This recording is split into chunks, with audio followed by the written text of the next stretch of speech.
Hello students, நம்ம Praveen உத்ராத்தில் second பேப்பரில் 6th கொஸ்டினுக்கான டிப்பணி பார்த்துக்கிட்டு இருக்கோம்.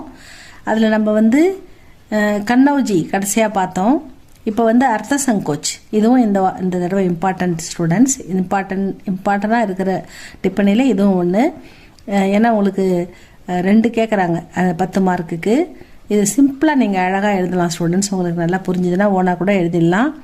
அர்த்த சங்கோச், அர்த்த கட்டுப்பாடு, தயக்கம். சங்கோச்சனா தயக்கம், அர்த்தம் தயங்கி வர்றது, கட்டுப்பாடு, அர்த்த கட்டுப்பாடுன்னு அர்த்தம் இதுக்கு. பாஷாக்கே விகாஸ்மே, அதாவது மொழியின் வளர்ச்சியில், மொழி எப்படி வந்ததுன்ற ஆராய்ச்சியில் அர்த்த சங்கோச்சுக்கா மகத்துவபூர்ண ஸ்தான்க, இந்த சொற்பொருள் கட்டுப்பாடுன்றது மகத்துவபூர்ண ஸ்தான், மிக முக்கியமான இடத்தை வகிக்கிறது அப்படின்னு சொல்கிறாங்க.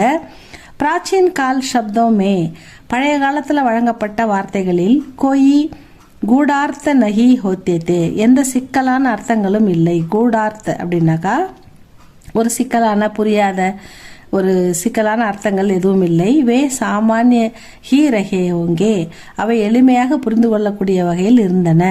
சபியத்தாக்கே விகாஸ்கே, அதாவது மொழி நாகரிக வளர்ச்சியின் போது, சபியத்தானா நாகரிகம், நாகரிக வளர்ச்சி ஏற்படும் போது சபியத்தாக்கி விகாஸ்கே சாத் சாத் சப்தோமே விசிஷ்டதா கி பாவனா பி ஆனே லகி.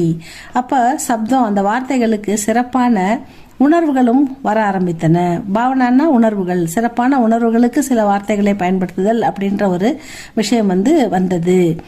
தபி சப்தோ கா அர்த்த, அப்பொழுது என்ன ஆகுதுன்னா வார்த்தைகளுக்கான அர்த்தம் சங்கோச் பி ஹோனே லகா.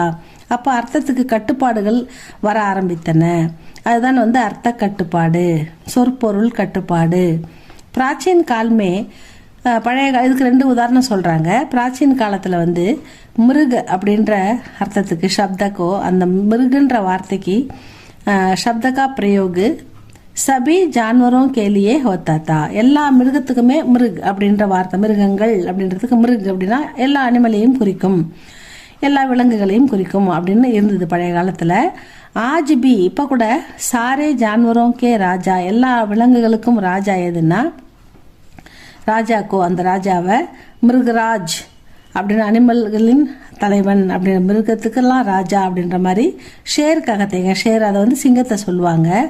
லேக்கின் பட் இப்பெல்லாம் ஹிந்திமே மிருக அப்படின்றதுக்கு அர்த்த சங்ஸ்குரிச்சித் ஹோக்கர் சிர்ஃப் ஹிரன் கேலியே